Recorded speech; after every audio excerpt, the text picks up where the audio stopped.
Alicia had always lived a meticulously organized life. She woke up at the same time, ate from the same plate, and studied during the same hours. Her steps felt choreographed by a routine that allowed no mistakes. Being the daughter of a respected judge left no room for detours. Every decision she made came wrapped in expectations, and day after day she learned not to disappoint anyone. But perfection behind the curtains weighs heavy, and she felt that weight every time she smiled without wanting to. Her heart beat, but never truly throbbed. Until one random late afternoon, the road of normalcy cracked open. The GPS failed. A wrong turn, a curve that wasn't on the route. The sky was darkening, and the car threatened to stall. Alicia tried to stay calm, even as her pulse quickened. Then she saw it, a stopped motorcycle on the side of the road, and a boy back-turned, hunched over the engine. She didn't know if it was luck or a sign of trouble, but something about that image felt cinematic. When he turned around, time seemed to slow. A face touched by both shadow and light, a scar on his lip, eyes that didn't match his age, and she froze. He didn't smile. He just looked at her with a kind of curious disdain, asked if she was lost. She hesitated, then said yes. He glanced back at the bike, then at her, said he could help, but only if she promised to forget she ever saw him there. Promise? He said, and for reasons she couldn't explain, Alicia nodded. A silent pact.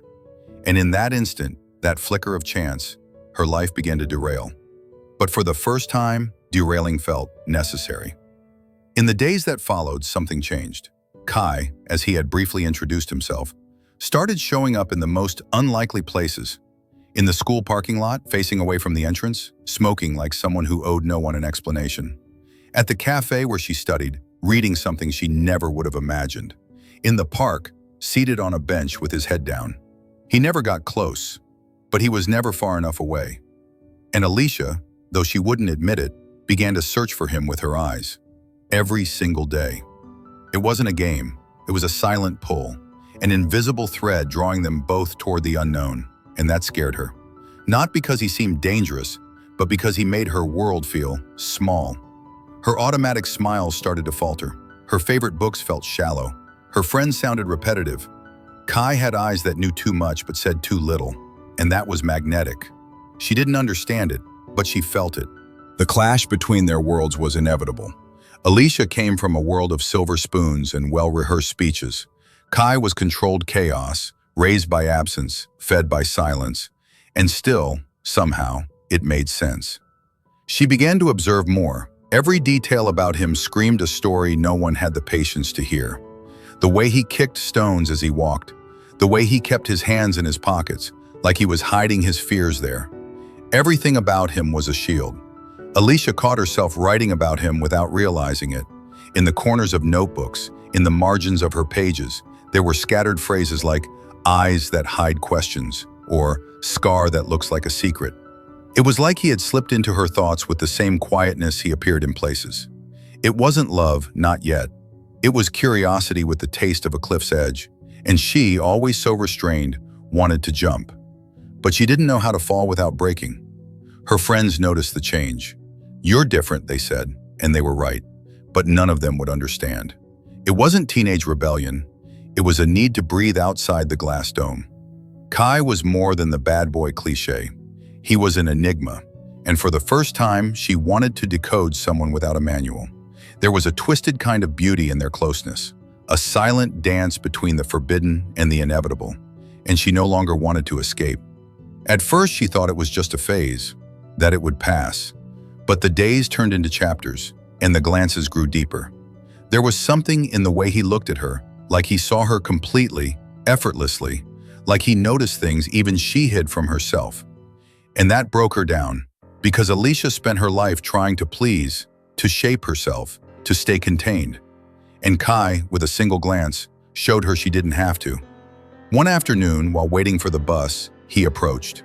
Slowly, like someone respecting an invisible line. "You look tired of being perfect," he said. She laughed, but it was fragile, because he was right.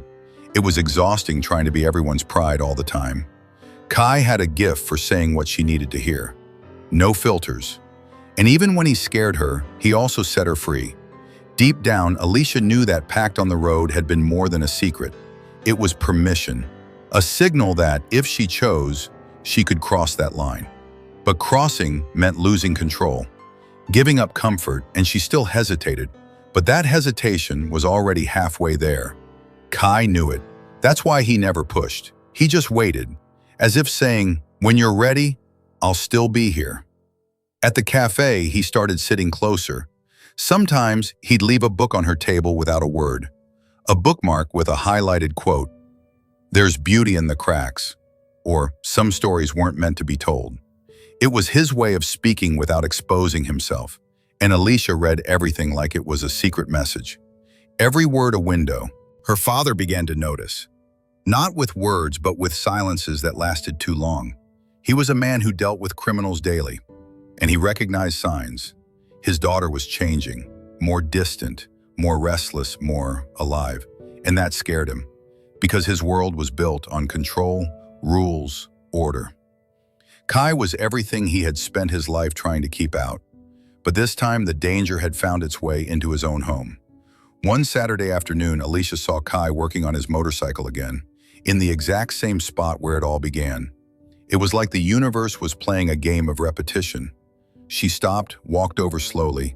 He lifted his eyes and smiled, for the first time. A small, almost insecure smile, like he didn't know if he was allowed to smile. And in that moment she knew she was caught. Not by him, but by everything he awakened. Days began to have a soundtrack. Songs that once passed unnoticed now felt like narrations of her life.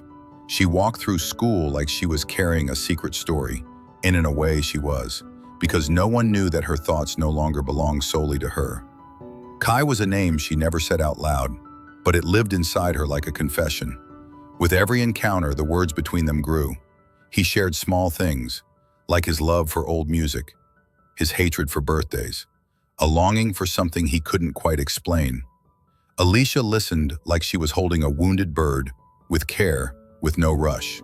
She knew Kai was full of loose ends, but she was willing to tie every one of them, if he let her. It was a love story that wasn't spoken aloud. There were no declarations, no promises, just presence, just silences that spoke louder than touch. The kind of thing that happens slowly, but changes everything. The kind of thing that time can't erase. And there, in the middle of the chaos she had always avoided, Alicia was starting to discover what it truly meant to live, for the very first time. What started as a glance turned into a silent storm. Alicia found herself thinking about Kai during class, while brushing her hair, even before falling asleep. He showed up in her thoughts with the same intensity he showed up in her days. And no matter how hard she tried to convince herself it was madness, deep down she knew she was lost in him. There was a raw attraction, something that didn't ask for permission, a calling, something that went beyond logic, and she didn't want to escape. Kai was the chaos that added color to her far too perfect life. But he wasn't easy. He was like trying to hold sand. The tighter you grasped, the more he slipped through. Kai didn't talk about himself. His words were like prison bars, protective, but confining. Even so, Alicia saw it. She saw it when he stared off into the distance with eyes that had seen too much. She sensed it in the way he walked, like he carried a whole world on his shoulders. And slowly, like unlocking a closet that had been shut for years, he started revealing pieces of himself. Not everything, but just enough for her to realize she was getting close to something very old and very broken. One night, when the wind howled heavy, Kai told her about his mom, said she left and never came back. Just like that, like he was describing the disappearance of a shadow. Alicia didn't respond. She just held his hand. And in that touch, he understood there was nothing more to explain. Then he spoke about his dad, about the house where he grew up, or barely survived, how his childhood was more fight than play, how he learned early that trust was dangerous. His words came out torn, like he wasn't sure how to stitch them together. But she was there, whole, listening. That was what shook Kai the most. The way Alicia didn't try to fix him, didn't ask too many questions, didn't demand that he smile. She was different from everyone he had ever known. She didn't see him as a threat, didn't treat him like a bomb about to explode. She just stayed. Even when he tried to push her away with sharp words, she stayed. And that's what disarmed him, because no one had ever stayed, except her. Over time, she found out where he lived, if you could even call it that. A rundown building behind a garage, the smell of oil, stained walls, and a room where time seemed frozen. But there was a made bed, a drawing taped to the wall, and a faint lavender scent. That's when she understood another piece of him. Kai wasn't living alone. He was raising his little sister, alone. And that broke her heart in a new way, because he did it in such silence, no one imagined it. No one gave him credit. But he was there, fighting even without applause. Alicia started admiring him even more. It's easy to fall in love with someone who shows you their best, but she was falling for someone who showed her his scars, who made no promises, who lived on the edge between light and shadow. And even so, or maybe because of that, she couldn't walk away. Their meetings became more frequent, secret. They met at the park at night, at the cafe after hours, or at the garage between old cars and low music. They laughed, argued, stumbled over their words, but it was all real, intensely real. It was the kind of love that didn't fit into boxes, and the world around them could feel it. School turned into a minefield of stares. Teachers whispered. Students made up stories. Alicia was called to the principal's office, questioned about her behavior changes. Her parents started wanting to know where she was, with whom, why. And, as expected, she lied, because she didn't know how to explain that for the first time she was alive. That only now did she feel like she belonged to something, and that something had a name, Kai. But every light cast shadows, and Kai started to pull away, vanishing for days, not answering. Alicia noticed the absences, the longer silences, the shorter replies. She felt it in the air. Something was wrong, and it hurt her more than she admitted. He wasn't the kind of guy who knew how to handle feelings, and maybe that's why his fear of hurting someone was greater than his desire to be loved. But Alicia was stubborn, and what she felt could no longer be contained. When she finally confronted him, he was blunt. "You deserve someone better." The voice was firm, but his eyes trembled, and she, with her heart about to burst, replied, "But you're the one I choose." There were no more words, just a thick silence full of everything they hadn't yet learned how to say. And then he kissed her. It wasn't a gentle kiss. It was urgent, like the world was collapsing, and that moment was the only shelter left. After that, everything shifted. There was a kind of relief between them, like they'd broken through an invisible barrier. They touched more, talked more, but also fought more, because love, when it's real, challenges. And Kai was made of walls. Sometimes he said things that cut her. Other times he disappeared for days without a word. But Alicia didn't give up, because she saw something in him no one else did. Someone trying, even if he didn't know how. People around them didn't help. Her friends pulled away. Teachers looked at her with quiet disappointment. Her mother cried in secret. Her father slammed doors in anger. And through it all, Alicia felt torn. One part of her wanted to keep the order. The other wanted to dive headfirst into this uncertain love. But deep down, she had already chosen. And that choice had his name, even if it came at a price.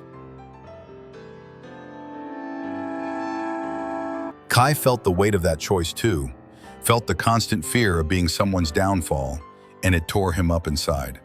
Sometimes he'd wake up in the middle of the night and just walk aimlessly through the city. Other times he'd spend hours working on his motorcycle, pretending the engine noise was louder than the guilt. Alicia understood, and even when she said nothing, she was there. She was his safe place, even if he didn't know what to do with that. One night they sat on her porch, didn't say anything for a long time, just stayed there, side by side, under a gray sky. Until Kai took her hand and said, "Sometimes I think I'm trying to destroy everything I touch." She didn't reply with cliches. She just held his hand tighter, because deep down she knew he didn't want to destroy anything. He just didn't know how to build. And maybe that was the biggest challenge, teaching someone how to love themselves while they still believe they deserve to be abandoned. Alicia had that kind of patience, not because she was naive, but because she loved. A love that didn't demand immediate returns. that knew how to wait, that understood the timeline of wounds. She didn't want to save Kai. She wanted to walk beside him. Even if the road was crooked, full of stones and silence, each day they discovered more about themselves and more about each other. It was a hard journey, but filled with moments that made it worth it. Like when he danced with her in the middle of the garage, with no music, or when she brought cheese bread for his little sister and saw Kai smiling with his eyes. They were small victories, but in their world, they meant everything. Alicia knew there were no guarantees, that Kai could leave at any moment, that his world was still unstable, dangerous, unpredictable. But she also knew she had never felt anything so real, and even when it hurt, she wouldn't trade it for an easier life. Her heart had already found its place, even if it was in ruins. They were walking between light and darkness, and they knew it, but together they had found something rare, a kind of connection that can't be explained, only felt, that survives fear, judgment, absence, and most of all, their own shadows. Because when two souls recognize each other, no darkness is deep enough to keep them apart, no matter how hard the world tries. That afternoon felt ordinary. The sun slipped between heavy clouds, the air was warm, and Alicia was distracted, staring out the classroom window when her phone vibrated. It was a short message from an unknown number, just an address, no explanation, no signature. Her heart immediately raced. There was no doubt, it was Kai. She didn't know how, didn't know why, but it was.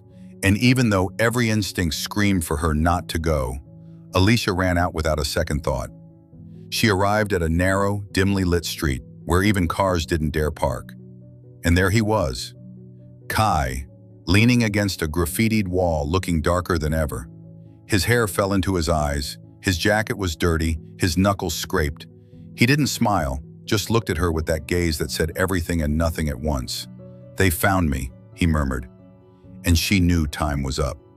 His past had come back, hungry, and this time it wouldn't accept delay. A man had resurfaced, someone from his father's old gang. A name Kai had never spoken, but one that haunted him for years. It wasn't just about money, it was a broken pact, a betrayed code. Kai said, his voice rough from sleepless nights, that Alicia was a target now. Not because she did anything wrong, but because he dared to care about someone. "They think love makes me weak," he said, rage in his eyes. And in that moment, Alicia saw the lost boy behind the hardened face. She wanted to do something, anything. But Kai had already decided. There was no plan, no negotiation, only one choice. Disappear, protect, cut the tie before it was too late. He tried to be cold, said horrible things, claimed he never loved her, that it was just a game. But his words were bitter, hollow. Alicia recognized the pain beneath the mask. She knew he was only doing it because he thought love was dangerous, that love was a sentence, and that hurt more than any threat. That night, he vanished. No more messages, no warnings, no trace. It was as if Kai had been erased from the world. Alicia cried until she couldn't breathe, screamed at the walls, slept with the phone in her hand, sent dozens of messages that were never delivered. She went back to all the places they used to meet, but only found silence. She felt he was still close, but hidden, protected by a pain she couldn't reach. It was like a part of her had been torn away, cruelly. Time dragged, the colors of the world faded, sounds grew muffled, school continued, days passed, but Alicia wasn't really there. She floated between memories, replayed scenes in a loop. The first touch, the desperate kiss, the talks in the garage, the smell of grease mixed with mint. And through it all, one question. Why did the truest love she ever knew have to end like that? No answers, no goodbye, no peace. It was as if the universe had ripped something from her without asking. Then came the envelope, crumpled, with no return address, delivered by someone who didn't know where it came from. Inside, a single piece of paper, written in shaky, familiar handwriting. "I love you. That's why I had to go." Nothing more, nothing else. But it was enough to make the ground vanish beneath her. Alicia read it so many times the paper began to tear at the edges. Every word carried a choked confession, a silent apology, an unspoken promise. There was no return, but there was love. And even in pain, that meant something. She kept the note in a small box where she stored all the things that reminded her of Kai. A button from his jacket, a napkin scribbled with crooked phrases, a blurry photo they took in the park's booth. That was all that remained. But it was also all she needed to keep believing. Because if he still loved her, then she wasn't alone. Even without knowing where he was, even without knowing if he'd return, she chose to wait, not standing still but moving forward, waiting with an open heart, even if it was in pieces. Years passed. Alicia finished school, moved to a new city, started college, met new people, lived new stories. But none as real as that one. No smile as honest, no fight so full of love. Kai was a present absence, a ghost that didn't haunt but inspired. He lived in the subtext, in the music, in the conversations about loves that leave marks. And in every new story Alicia tried to start, there was always a space no one could fill. She became stronger, more aware. She knew what she wanted, what she deserved, what she wouldn't accept anymore. But she never tried to erase Kai, because some scars aren't meant to be erased. They're part of who we are. And Kai was, and always would be, a part of her. No matter how much life moved on, no matter how many new faces appeared, the intensity of that love was undeniable. And she knew that if he ever came back, there would still be space. Because true love doesn't end, it just changes and waits. It was on an ordinary afternoon, autumn sky, leaves scattered on the ground. Alicia was walking through the park, distracted, when her heart suddenly raced. She looked ahead, and there he was, sitting on the old bench where so many conversations had happened. Worn jacket, longer hair, eyes that carried worlds. It was Kai, changed, marked. More man than before, but still him, still the same. And she felt everything all over again, as if the years had vanished in a second. She stopped. The world stopped. No more noise, just them, and the time between them. Kai didn't say anything, just reached out his hand, and in that gesture was everything. Regret, longing, love. Alicia took a deep breath, felt her knees weaken, and then, heart pounding, she did what she always knew she would. She took his hand. No words, no questions. Because when love is real, the touch was the same, familiar, comforting, and at the same time new. Kai looked into her eyes and gave a small, crooked smile, that half smile that always said more than he could put into words. And for the first time in years, Alicia felt peace. A peace that didn't come from certainty, but from choice. They didn't know what would come next, but they knew they were there, together, and sometimes that's enough. Just being, just staying, just trying again. Because some loves don't need grand endings. They just need honest new beginnings. Alicia knew that, and so did Kai. There were wounds, there were losses, but there was also love. A love that had survived time, silence, pain. A love that still pulsed even in silence. They were there, again, like before, but now ready. Ready to begin again. And so sitting side by side, they looked up at the sky. The same sky of so many memories. Leaves danced around them. The city kept its rhythm. But on that old wooden bench, two people learned to believe again. Because sometimes what saves us isn't a happy ending. It's the chance to begin again, this time the right way.